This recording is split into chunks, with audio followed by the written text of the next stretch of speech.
people would rather lose their sense of smell than their smartphone because they wanted to be recording themselves and creating. I thought that was so fascinating.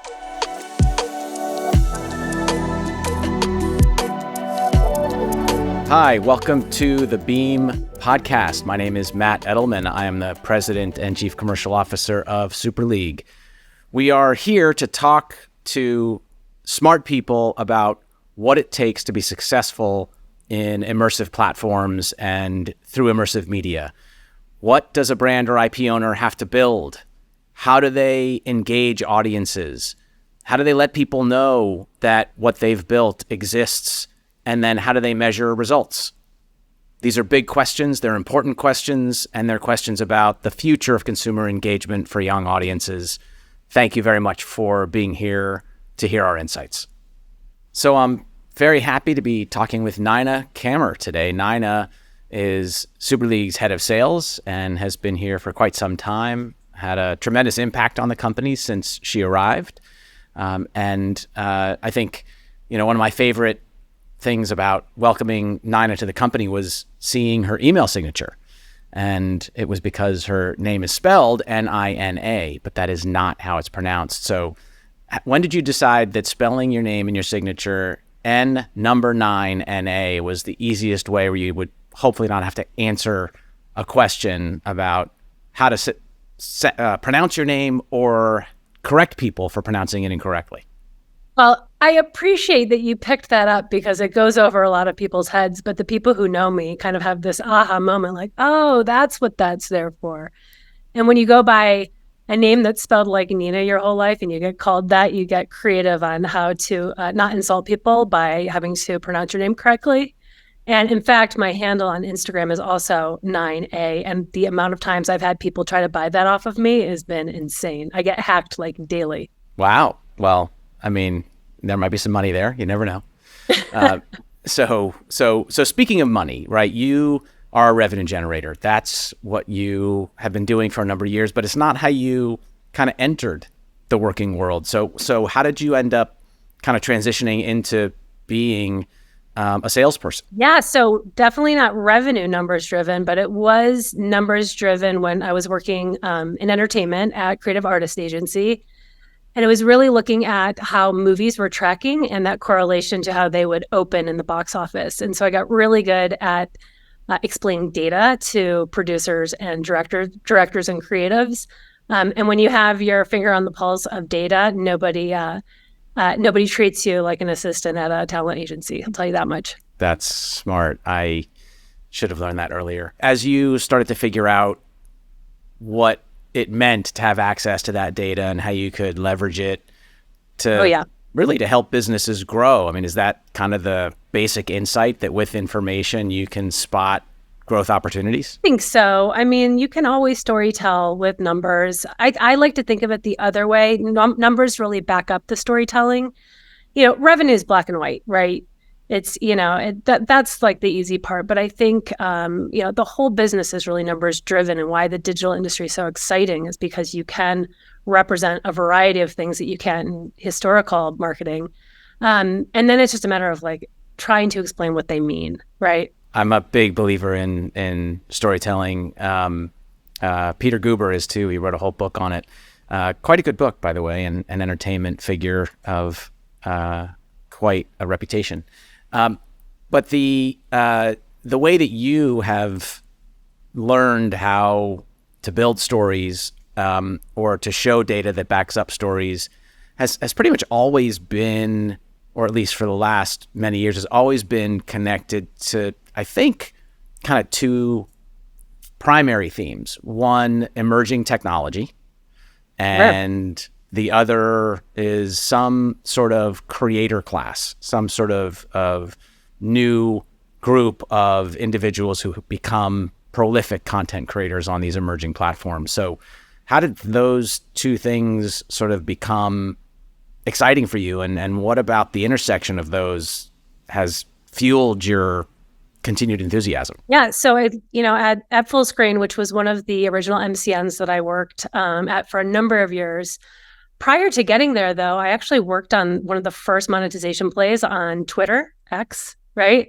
and it was helping personalities monetize. It's a company called Badly. It was a startup. And what I started to see was while we were working with the Jersey Shore and the Kardashians and Snoop Dogg, there were other things, or people rather, that I didn't recognize by name. But when I looked at the numbers, backing out from to a cost per click, I'm going, who is Lucas Cruikshank, who is a first wave influencer, and who is Ryan Higa? And I'm like, holy cow, they are blowing away some of these like household name brand like personalities. And then when I went over to the MCN, I really understand like the community that some of these creators were cultivating, and not only from like the amount of views, which by the way was mind blowing when you went down that rabbit hole to see how much attention these new first wave creators were getting. And then having to explain that to executives in a meaningful way was they can't really deny when they see a video that had 20 million views. And this is a decade ago. So, I mean, it's like a Super Bowl moment, every time some of these early influencers or creators posted something on social media. So you got the numbers, you've got the story. How long did it take before brands at scale, not the handful that were experimenting early and who are known for doing pioneering programs and who always want to be in sort of the viral media of the moment? Chipotle is a brand that comes to mind that really prioritizes that. But how long did it take for brands to start to believe the story? It was an uphill battle for at least the first couple of years. And, it's everything new takes a tipping point, I believe. And in that case, it was really the Daily Variety, which is a Hollywood trade that I'm sure you know about, posting the top 20 most famous people at the time. And 12 of them were highlighted in yellow, showing that these were digital creators and not celebrities in the way that we traditionally think of it. And suddenly the whole world wakes up. So, oh my God. So, yeah. Now you take that and fast forward, right? You have been working and helping brands understand what they can do to connect to audiences, being entertained and growing in size from these digital video creators, more traditional content creator types. And suddenly you find yourself getting closer and closer to the world of gaming. Yep. And are gaming creators and the ways that brands want to interface with them sort of in a class by themselves, or do they sort of fall into the broader creator bucket and it doesn't matter whether they're gamers versus entertainers versus foodies or some other category of creator or brand vertical? Yeah, gosh, that's a really interesting question. It definitely is its own category, though you can group, I think everybody who's, the democratization of people being able to go online and create has lumped that into its own bucket. But with gaming, especially because of the length of the live streams, and live streaming in particular on Twitch and YouTube Live, is a little bit of a different experience, right? People are streaming for hours at a time, which is the direct opposite of what other influencers are doing on TikTok, right? Right. So it's nuanced for sure. On TikTok or Instagram, those creator moments, the influencer moments, they could last for 5 seconds, 50 seconds, maybe a couple minutes, and that's about it. Whereas, as you said, streamers are on there for hours at a time, and they're getting audiences to tune in for 10 minutes, 15 minutes, 20 minutes, an hour, depends on what they're doing, but, significantly longer periods of time. And then you think about the business that, we're tapping into at Super League, and it's a different type of creator. But ultimately what matters is how long this type of creator is able to capture its user base. And so, now we're talking immersive platforms. We're talking Roblox and Fortnite and Minecraft.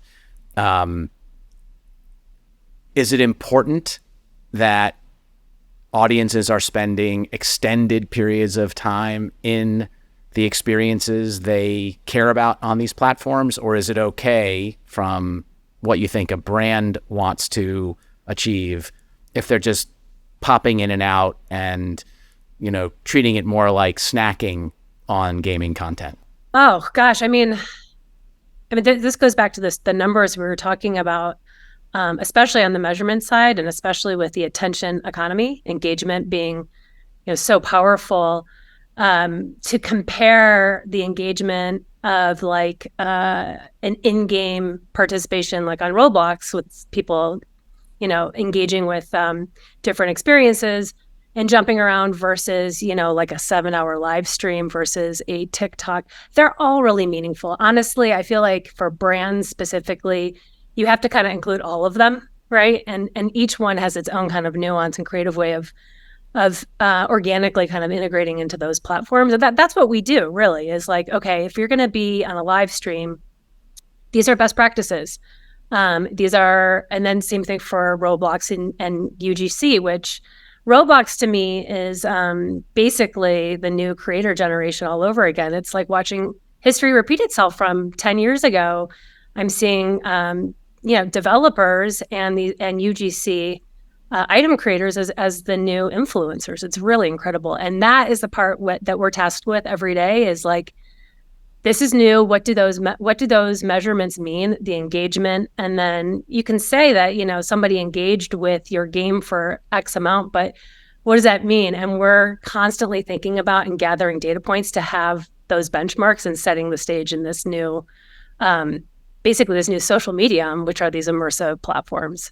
In the YouTube and TikTok and Instagram space, you know an influencer when you see one, right?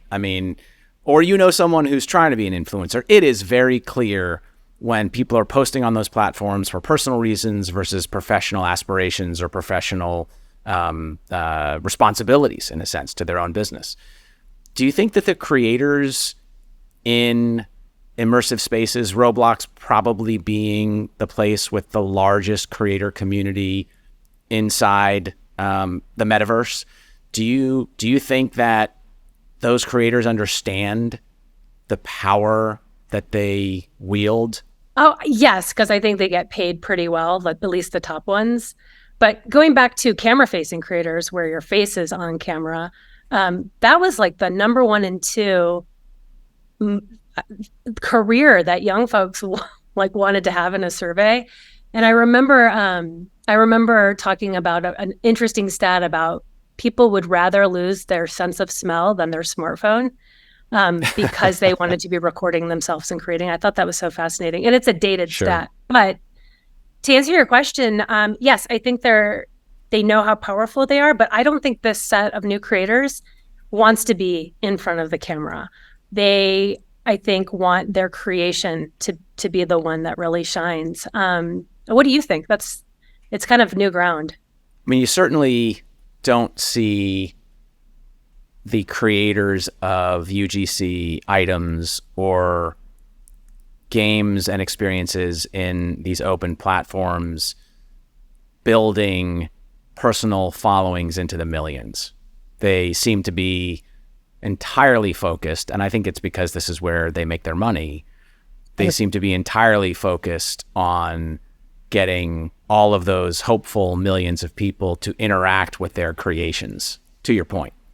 And I wonder, what will happen as some of the YouTube type creators, the on-camera personalities, try to enter the space where it's their creations that need to stand out and not their personalities. So Creecraft recently launched a game on Roblox, and maybe the best example so far of an on-camera creator really leaning in to talk to an audience through a different channel and a unique piece of intellectual property that is not himself, but who comes from the community. He is a Roblox influencer, and now he is trying to create a Roblox space.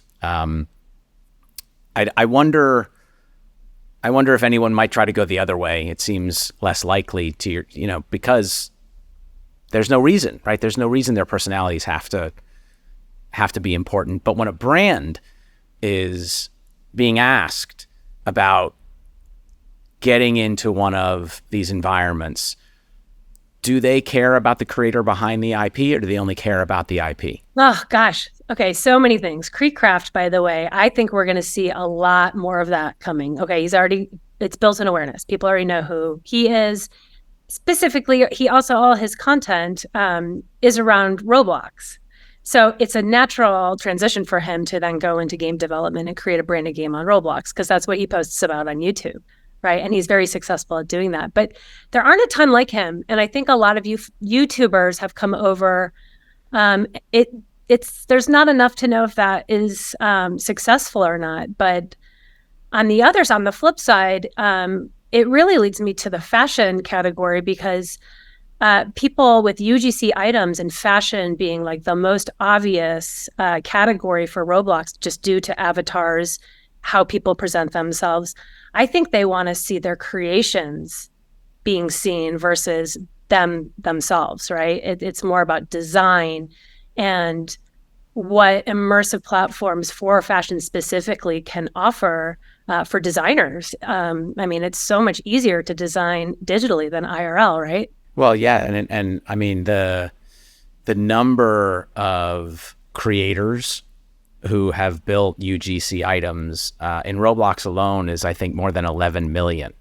And the number of items that have been created, I have a little stat here, is more than 60 million.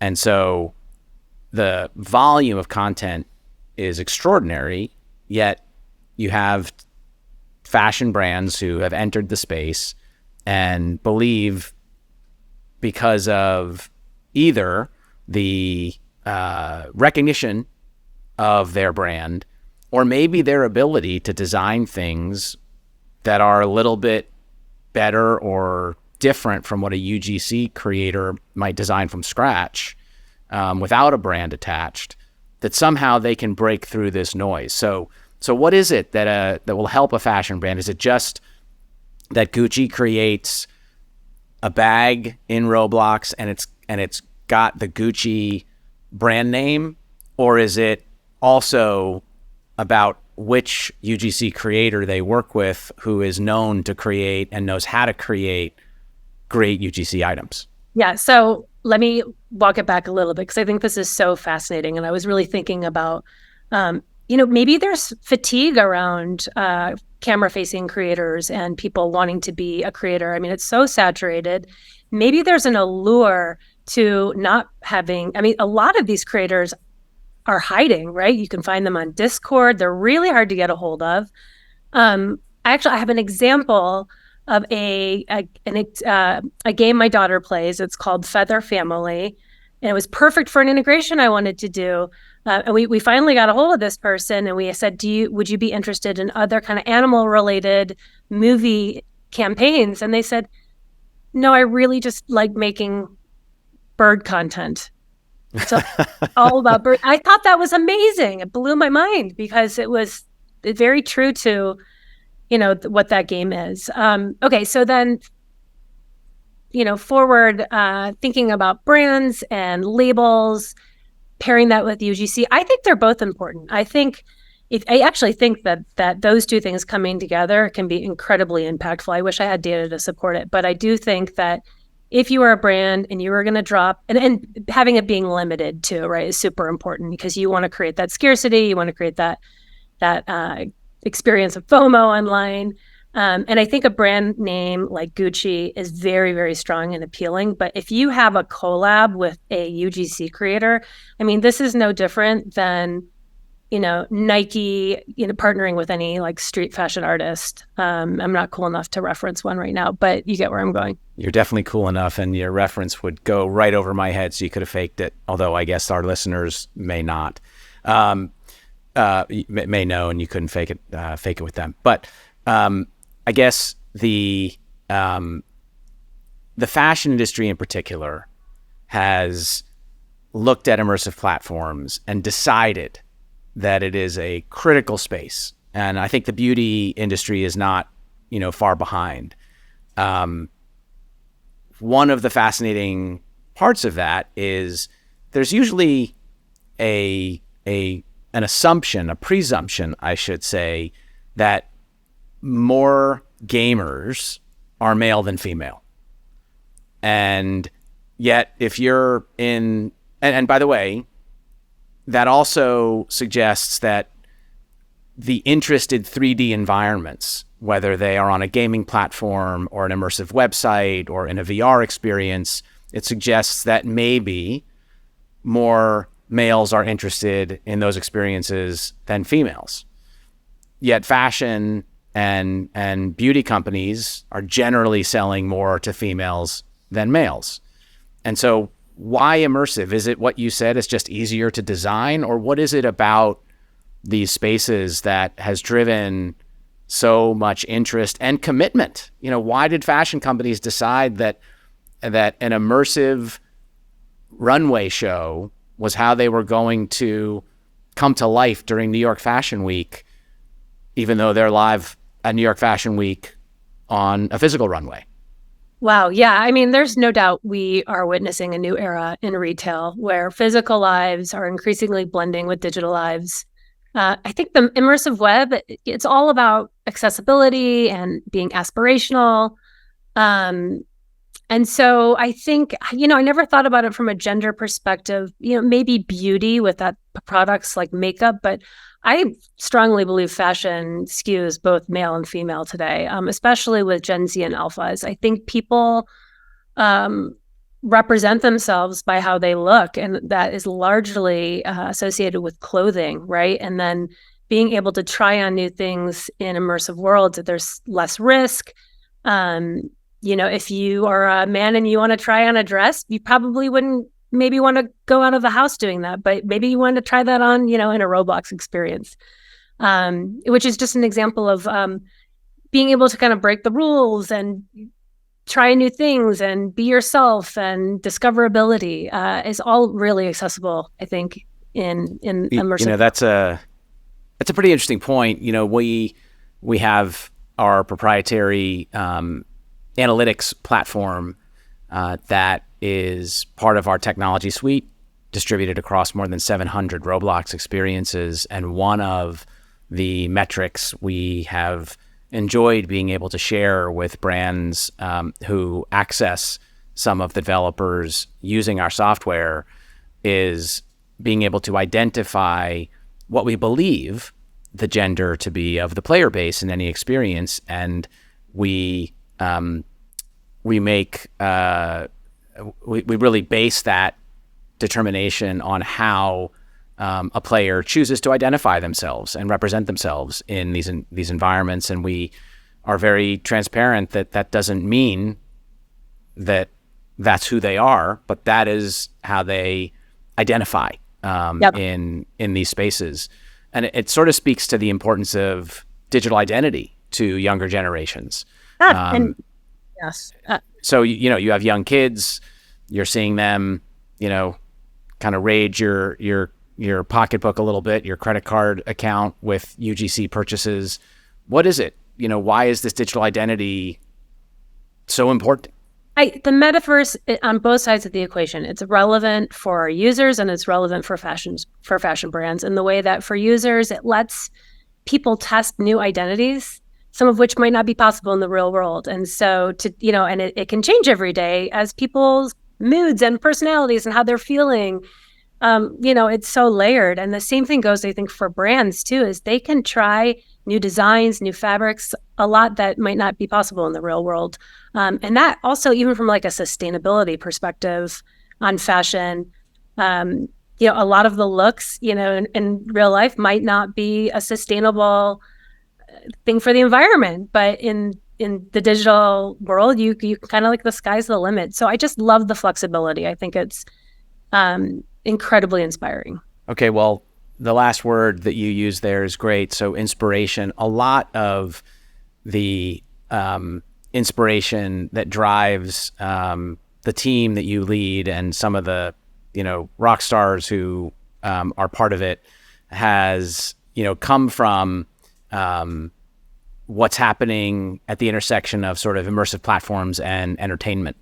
And it's an industry, you've really been connected to for forever in your career, starting at CAA. And so just touch on for a couple minutes here,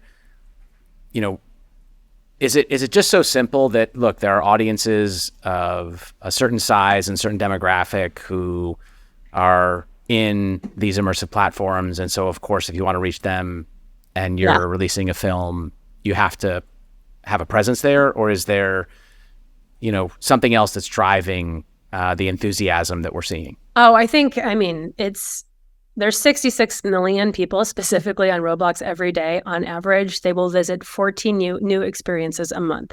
So think about that. That's like every other day buying a new video game for a month. I mean, it's a lot. And people here are curious and they're eager to discover new content, and they're innovative, platform-specific ways, I think, to engage them. So yes, I think it's important to narrow in who that audience is, but the attention is on Roblox and Minecraft and other immersive platforms. And I really think that for entertainment, it is an incredible opportunity to launch new IP. So we see in the entertainment industry, a lot of movies that get made are based on built-in awareness. A lot of how a movie is tracking is all about this built-in awareness, right? And so it's really hard for new creative ideas to come to the forefront. But I think that Roblox is a great way to launch new IP. And it goes back to the exploratory nature of people on the platform wanting to go up to something new and interact, wanting to try a new experience and interact. And if that is I'll give you an example. Universal, the bad guys. These were new characters, and we had a 3D NPC solution that we branded for these characters. And some of the questions were, are people going to go up to them because no one's seen them before? It's not SpongeBob. It's not Barbie. And we knew that the exploratory nature would have high engagement rates, but we were blown when we saw a 75% engagement rate with the top 4 conversations in that NPC. And it's because people know to go up to those things, to go up to NPCs, engage, because it provides value. So I would say for entertainment brands, as long as you're providing value to your consumer, even if it's an IP that no one's seen before, you're going to get a really strong engagement rate. And I think it'll be really memorable. And I think things like definite interest and unaided awareness are going to go up when activating this audience. Sorry, that Well, was it's a lot certainly of the words. case. No, it was all good words. Those were smart words.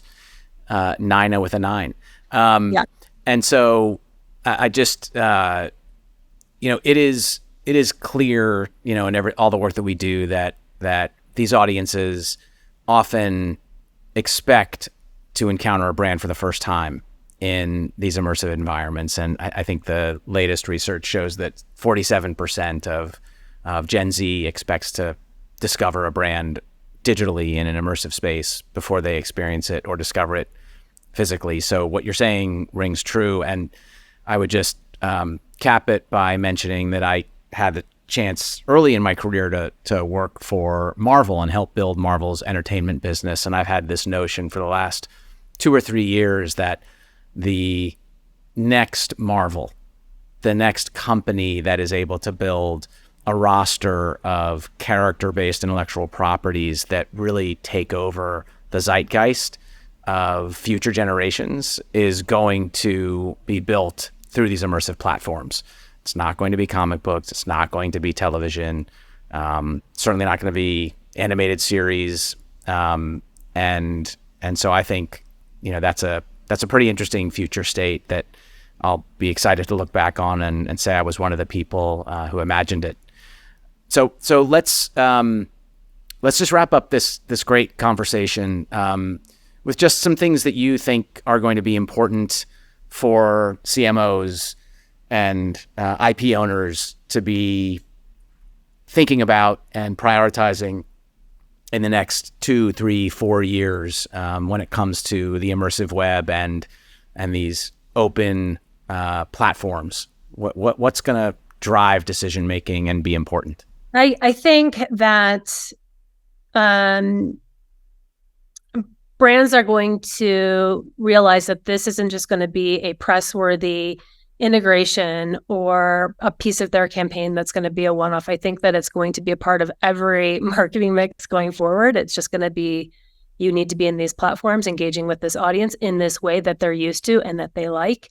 And I don't think that they need to have it all figured out right away. I think that nobody does. It's new. And I hate to say test and learn, but I think that is the smartest way to go about it, is to start where you feel comfortable and gather the results and learn from there. Because, I tell you, like, the future of the web, of immersive everything with AI, AR, and VR is that, this technology isn't going to replace, it's only going to add to entertainment and to branding and opportunities. And you better get on board and understand it so that you can be a part of the big technological advanced wave that we're seeing. Somebody said to me in a meeting just today, saying you're interested in AI is like saying 20 years ago you were interested in the internet.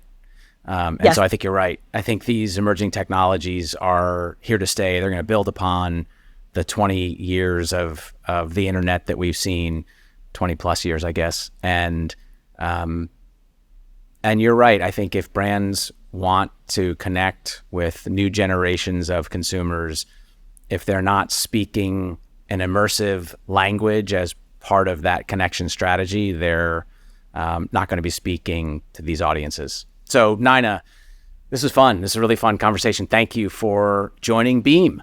And we look forward to having you back and talking more, and together, hopefully discussing all the great things we've done at Super League.